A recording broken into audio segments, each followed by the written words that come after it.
et bienvenue. Bonjour Alexia, nous nous Mathieu. retrouvons pour cette 4e émission de Cannes Prime Time sous le soleil de Cannes. Nous décryptons chaque jour la technique et le cinéma. Bonjour Mathieu, alors oui, aujourd'hui nous sommes en présence d'Armance Durix. Bonjour Armance. Bonjour. Qui est chef opératrice son et qui a travaillé notamment sur le film Les femmes au balcon de Noémie Merlan qui sera présenté ce soir en séance de minuit. On a hâte. Et aussi Armance fait partie des personnes sélectionnées pour le prix de la jeune technicienne de la CST. À ses côtés, nous avons Frédéric Mercier. Bonjour Frédéric. Bonjour. Qui est critique de cinéma chez Positif et Transfuge. Et enfin, à ma gauche, nous avons Loïs Lebec. Bonjour Loïs. Bonjour. Qui est déléguée du SPI aux affaires sociales. Et à ses côtés, Margot Laurier. Bonjour Margot. Bonjour. Qui est coprésidente du collectif 50-50 avec cette magnifique broche qui trône sur votre robe rose. Et tout de suite, on remonte les marches.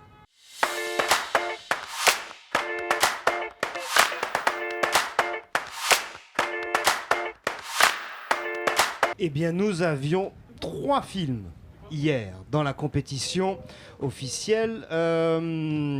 Frédéric, les avez-vous vus ? Oui.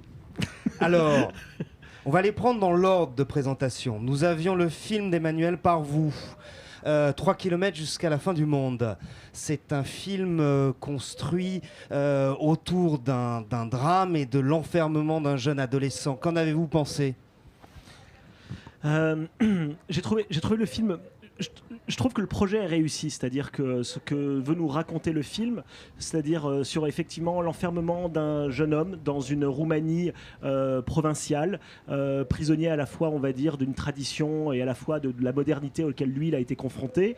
Je pense que le film raconte assez bien ça. Il est victime d'un attentat, on va dire, il est victime il se fait tabasser, et on va remonter un petit peu l'enquête pour essayer de comprendre ce qui lui est arrivé. J'ai trouvé le projet réussi. Ça veut dire que je trouve que le film est bien écrit. Je trouve que les plans il se passe assez de choses pour qu'on s'intéresse à ce qu'on nous raconte. J'ai eu néanmoins cette impression d'avoir vu un film roumain comme j'en vois depuis 25 ou 30 ans maintenant. On parlait de nouvelle vague roumaine il y a 20 ans. Cette nouvelle vague roumaine n'est plus nouvelle. Et le film m'a donné l'impression finalement de rejouer quelque chose que j'ai beaucoup vu dans le cinéma de l'Est. Je parle pas simplement de la Roumanie, je parle vraiment en Europe, dans le cinéma européen. C'est-à-dire une façon quand même de poser toujours des longs plans fixes, de jouer énormément sur les entrées et les sorties de champ.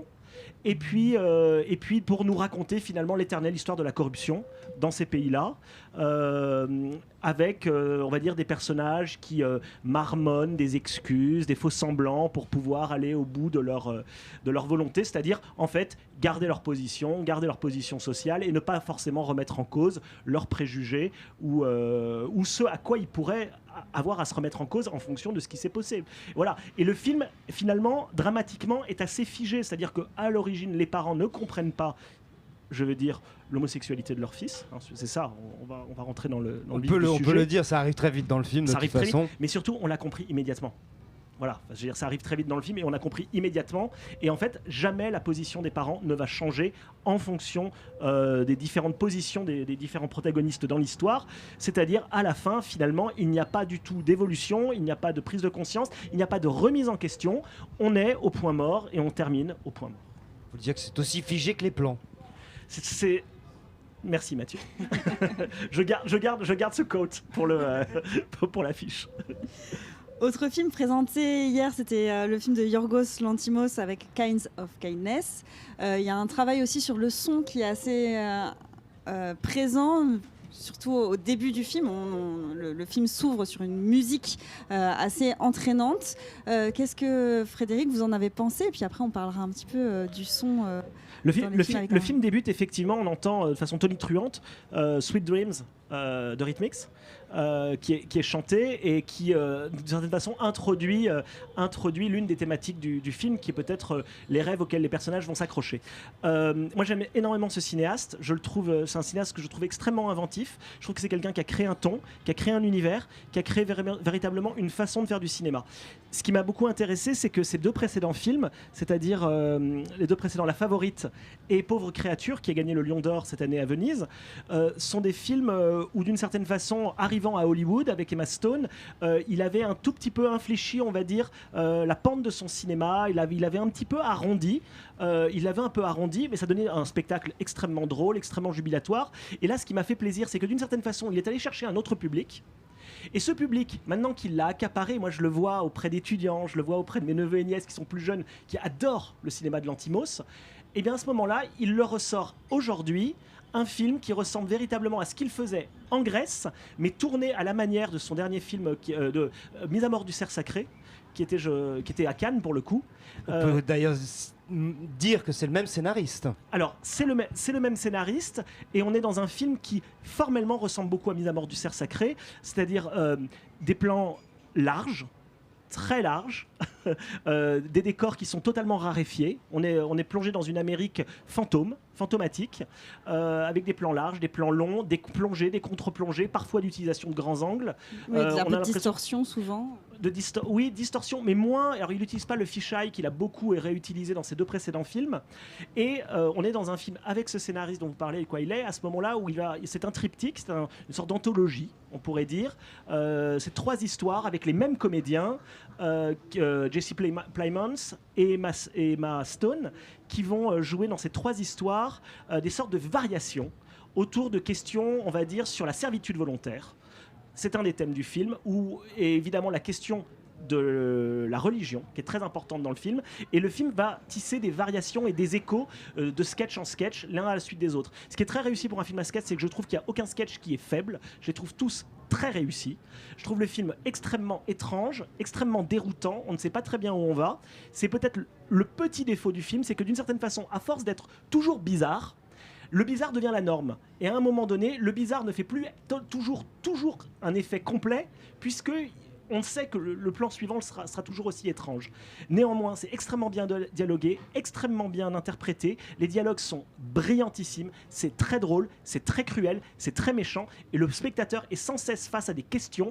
Et en essayant de répondre à ces questions, je crois que le spectateur en apprendra beaucoup sur lui-même. Donc on va vous lire sur ce film alors. On va me lire dans le positif. Oui, j'ai réussi à obtenir mon article. Alors que je suis face à des sceptiques. Et à 22h, dernier film de la compétition hier, le film de Paul Schrader, Au Canada.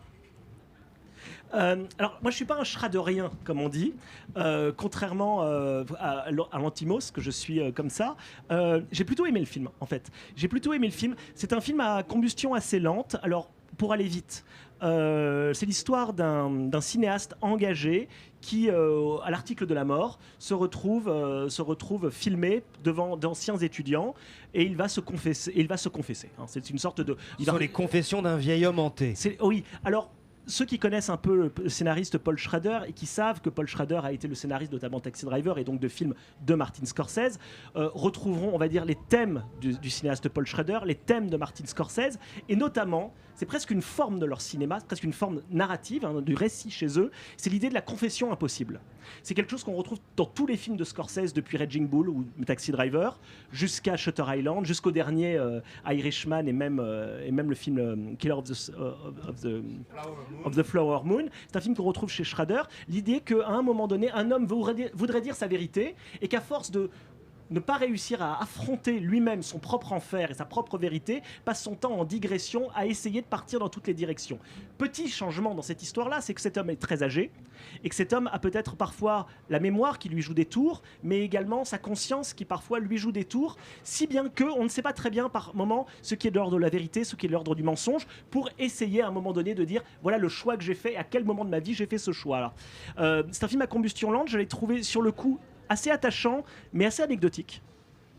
Et puis, ça fait maintenant 24 heures que je dialogue beaucoup avec le film, parce que je trouve que la façon dont il joue avec les incarnations d'abord de Richard Gere, c'est un spectacle, hein, c'est-à-dire on va voir Richard Gere, on l'a pas vu au cinéma depuis longtemps, c'est un événement et on est étonné de le voir, on est étonné de le regarder, on a envie de se demander qu'est-ce qui est devenu American Gigolo 40 ans après. Alors il essaye de reprendre sa démarche chaloupée. Ça travaille après la séance comme une psychanalyse finalement. Il y a un lien. Exactement. Et oui, on peut penser à de la psychanalyse. Alors on peut penser à de la psychanalyse. Moi j'ai plus pensé à de la littérature. C'est-à-dire j'ai plus pensé à ce rapport de, à un moment donné, de dire la vérité, brute de décoffrage, et de voir les tâches qu'elle va faire. Le film est intéressant sur une idée par rapport à la caméra, c'est qu'évidemment il y a la question il est filmé. Qu'est-ce qu'on dit ? Qu'est-ce qu'on se raconte comme histoire ? Il y a différentes façons de filmer dans le film. Et il y a une petite caméra, je ne dis pas plus, à la fin, qui va venir filmer quelque chose d'infilmable. Alors c'est une question déontologique, c'est une question de morale, mais c'est aussi une question de cinéma. Et un autre point commun qu'il a avec certains films qu'on a déjà présentés dans cette émission qui sont en compétition officielle, c'est les changements de format et aussi le noir et blanc. C'est quand il y a un changement de format avec le format qui se rapproche plus d'un format carré, c'est beaucoup basé sur le dialogue à ces moments-là, puisque c'est les moments de confession de ce vieil homme qui est mourant. Est-ce que dans le travail de chef opératrice son, quand il y a ces changements de plan, quand on essaye d'avoir un côté très intimiste, comment ça change votre rapport à la technique, à un personnage? Est-ce que vous travaillez différemment quand on est dans des ambiances très intimistes par rapport à des plans larges? Déjà au niveau de il y a quand même 2 étapes pour le son d'un film qui est terminé, mais c'est vraiment dans la prise de son directe, mon travail avec l'équipe que j'ai, et après en post-production, vraiment au montage son et surtout au mixage. Si on veut un côté très intimiste sur un plan large, après ça dépend de beaucoup de choses, mais en général pour nous c'est un peu plus compliqué parce que la perche est du coup un petit peu plus loin, donc si on veut beaucoup de présence, après c'est plus une histoire de mixage où ils vont vraiment peut-être plus utiliser les HF, ou alors si on veut quelque chose encore de plus décalé, c'est peut-être refaire les choses en post-synchro. Il y a plusieurs possibilités. Des micros très directionnels sur perche, c'est ça, donc ça crée cette intimité.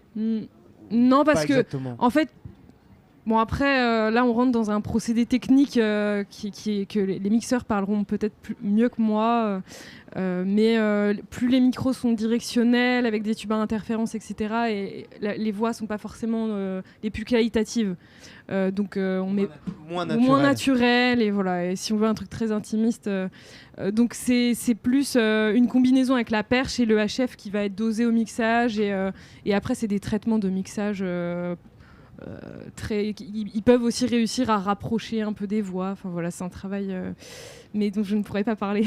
Et pour les femmes au balcon, film, donc voilà, je peux pas non plus trop en parler. Pour les femmes au balcon, est-ce qu'on peut parler de la manière dont vous êtes arrivés sur le projet? Est-ce que c'est votre premier film avec Noémie Merlan? Comment vous avez abordé le scénario? Donc non, c'est le second film de Noémie, et c'est aussi le second que je fais avec elle. Sur le premier, vous étiez déjà nommée et vous avez eu le prix de la jeune technicienne. Oui, tout à fait. Et d'ailleurs, c'était la première année du prix de la jeune technicienne. Donc, comment je suis arrivée sur le projet? Du coup, Noémie m'a reproposé de travailler avec elle. Et elle est vraiment bien venue me chercher parce que j'étais dans une période un peu de doute dans mon travail, de remise en question et tout. Donc, elle a vachement... Elle est venue me chercher, ça m'a fait vachement de bien. Et puis voilà, son scénario m'a énormément plu. De retravailler avec elle et avec une partie de l'équipe aussi, ça m'a plu. Que maintenant, il y ait de l'argent, que le projet soit quand même plus conséquent que le premier. Oui, c'est de suivre l'évolution d'une réalisatrice qui prend de plus en plus de galons. Mais c'était impressionnant aussi. Hein. La présence notamment des effets spéciaux sur le film, ça change votre travail sur le plateau? Pour nous, pas énormément. Non, pas énormément. Au niveau de la construction de plans. C'est un film qui a été tourné dans un immeuble, c'est ça? Ou est-ce que c'est une recréation? Est-ce qu'on se demande vraiment quel est ce décor qui est très important dans ce film? Ouais. Le décor principal a été tourné dans un appartement. Et donc, il y a un jeu entre 2 appartements qui se font face. un vis-à-vis à Marseille. Et donc le second appartement a été reconstruit en studio. Voilà, donc c'est là où les effets spéciaux sont intervenus pour recréer la façade en face et toutes les découvertes. Avec de la production virtuelle, avec Pierre-Marie Boyer qui en a parlé il y a 2 jours dans l'émission. Si vous voulez en savoir un petit peu plus, il dévoile les coulisses de l'usage des VFX dans ce film. Et on a hâte de découvrir le film ce soir en séance de minuit. Bah ouais, moi aussi. Hâte. Et puis vous avez bien fait de dire oui à Noémie Merlan, puisque vous êtes à nouveau sélectionnée pour les prix de la jeune technicienne. Donc de quoi calmer un petit peu les doutes sur la profession que vous exercez et sur votre avenir professionnel. Eh bien merci, il est temps de passer à la parole à la CST.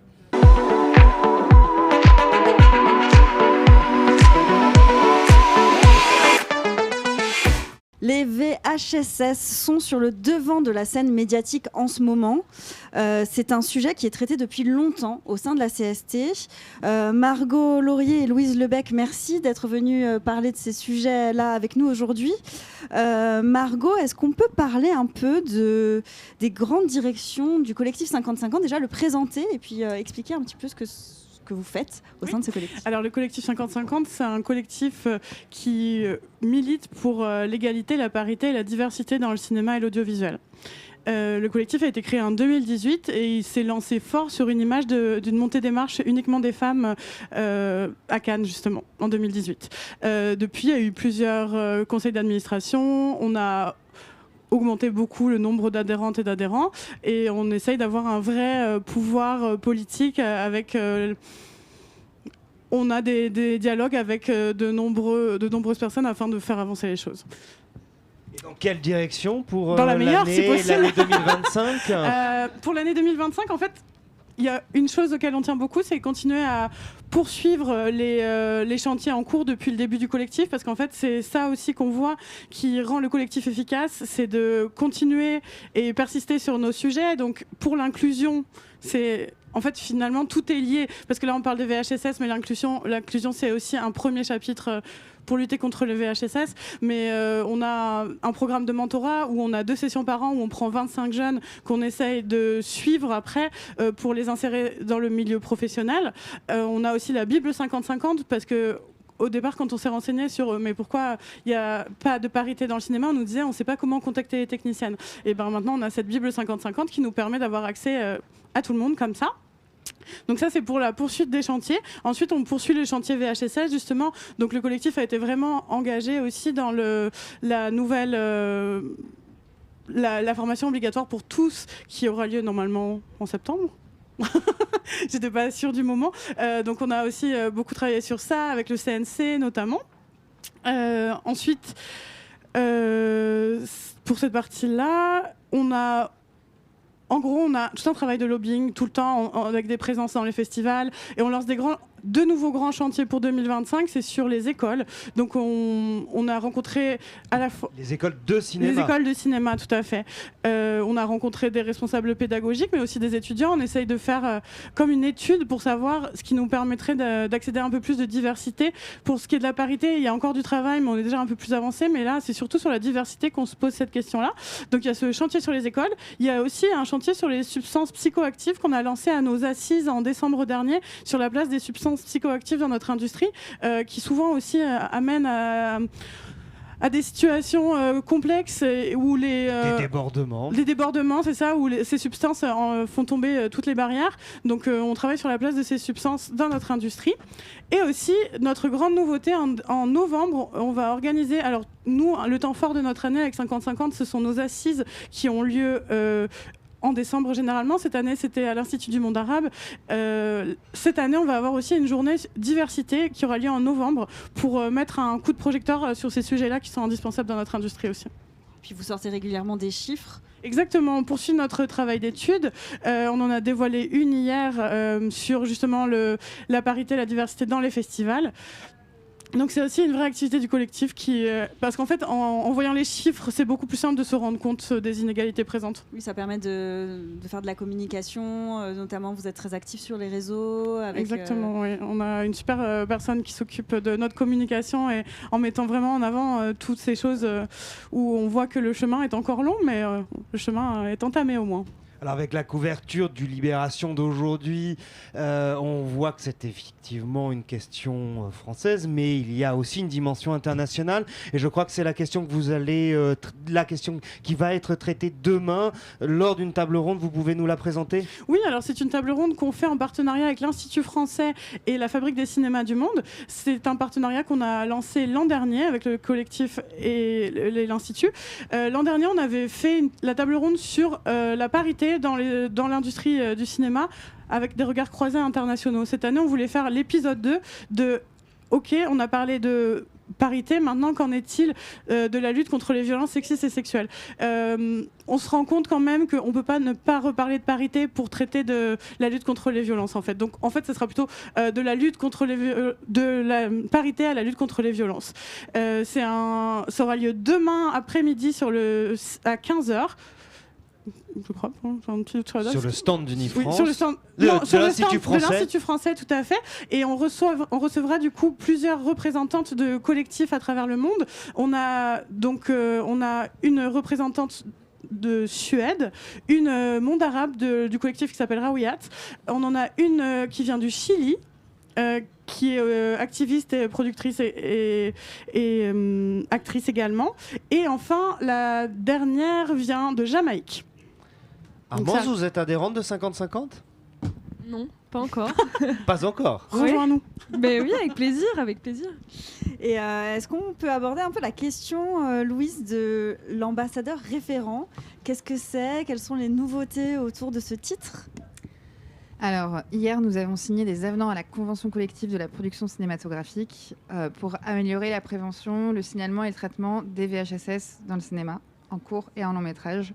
Et donc, dans la Convention collective, on a institutionnalisé un référent VHSS du film, en plus des référents qui existent déjà au niveau de l'entreprise ou des représentants du personnel.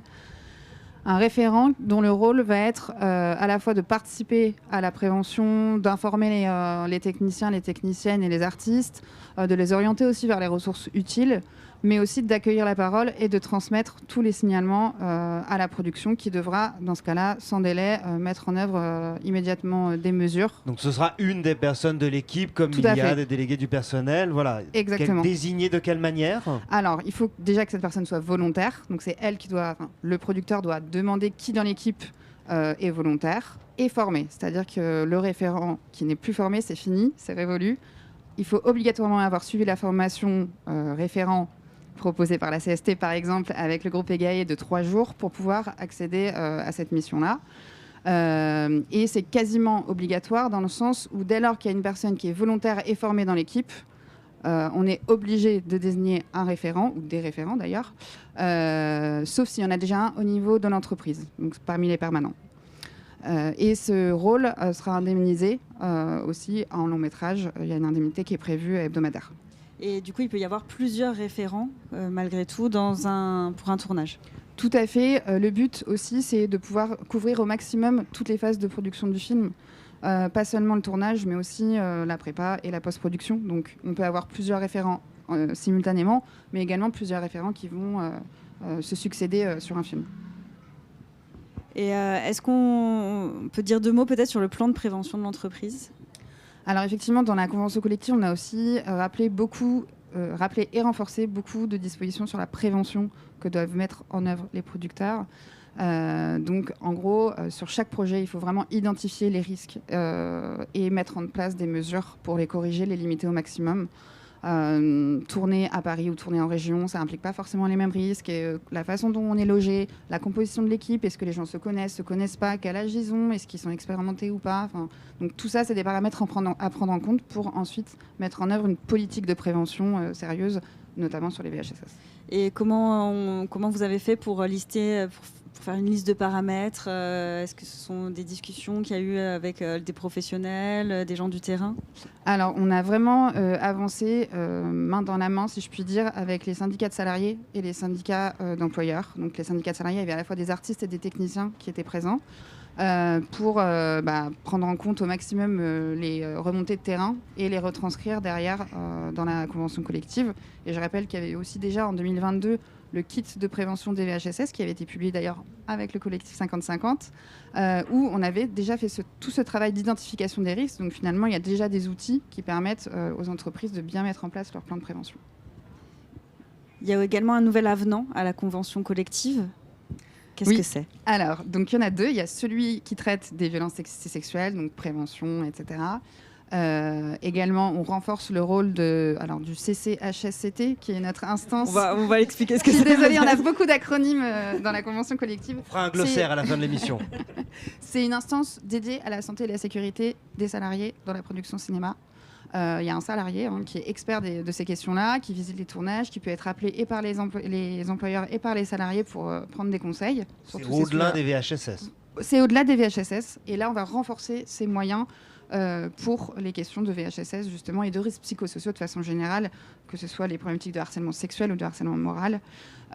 Donc ça, c'est aussi des choses qu'il y a dans la convention collective. On a aussi mis beaucoup de choses sur la protection des comédiens et des comédiennes, sur les castings, sur les scènes d'intimité. On a un petit peu normé tout ça avec des recommandations d'interdiction et pour bien lister ce qui est permis et ce qui n'est pas permis en casting ou en scène d'intimité. Et le deuxième avenant, qui est assez important également, c'est un avenant sur les conditions d'engagement des artistes mineurs de moins de 16 ans, puisqu'on avait déjà une fonction dans la Convention qui existait de responsable des enfants. Et là, on le rend obligatoire systématiquement dès lors qu'il y a un mineur de moins de 16 ans. Alors, en pratique, dans la plupart des cas, il y avait déjà des responsables enfants, mais ça pouvait arriver parfois que le parent jouait ce rôle-là, un parent jouait ce rôle-là. Donc là, indépendamment de la présence d'un parent, il y aura toujours un responsable enfant obligatoire. Donc, plus d'enfants livrés à eux-mêmes sur un plateau. Exactement. Et ce sera des personnes qualifiées.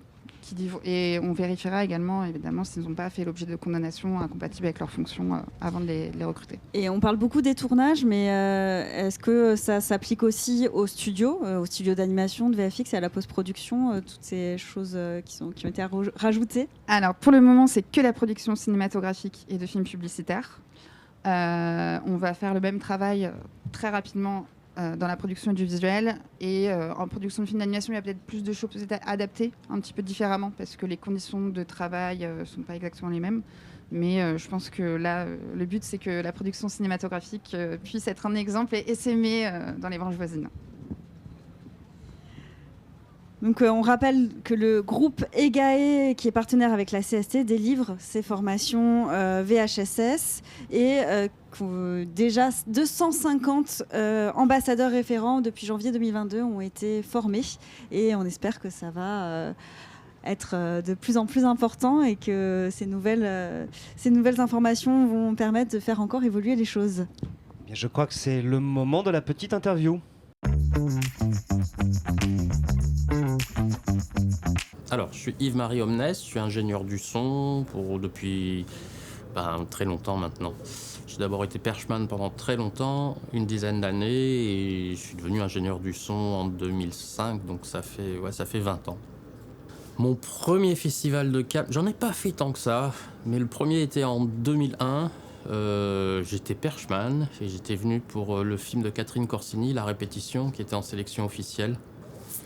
Et j'étais venu avec Jean-Paul Mugel, qui était l'ingénieur du son que j'assistais à l'époque. Et c'est la première fois, parce que c'était évidemment magique, que c'était en sélection officielle, que la projection était dans la grande salle, je ne sais plus comment elle s'appelle, qu'on était allé la nuit précédente faire les essais techniques. Les gens savent peu, mais souvent la nuit tard, à 2-3 heures du matin, il y a des projections techniques pour régler les salles. Voilà, j'avais fait tout ça, c'était assez éblouissant. Ça représente pour moi une manière de voir les films un peu différemment, c'est-à-dire qu'on va être amené à regarder les films en pensant aux gens qui les font. Et le piège pour moi, c'est de tomber dans l'excès d'être attrapé par un film plutôt que par les gens qui l'ont fait. Donc voilà, je serai attentif à ça pendant ce jury. Il peut y avoir des films moyens, mais avec un travail technique remarquable. Et l'inverse, il peut y avoir des très bons films où le travail technique n'est pas remarquable. Donc j'essaierai de faire attention à ça. Mais il peut aussi y avoir de très bons films où le travail technique est remarquable aussi. Et ce soir, sur les marches,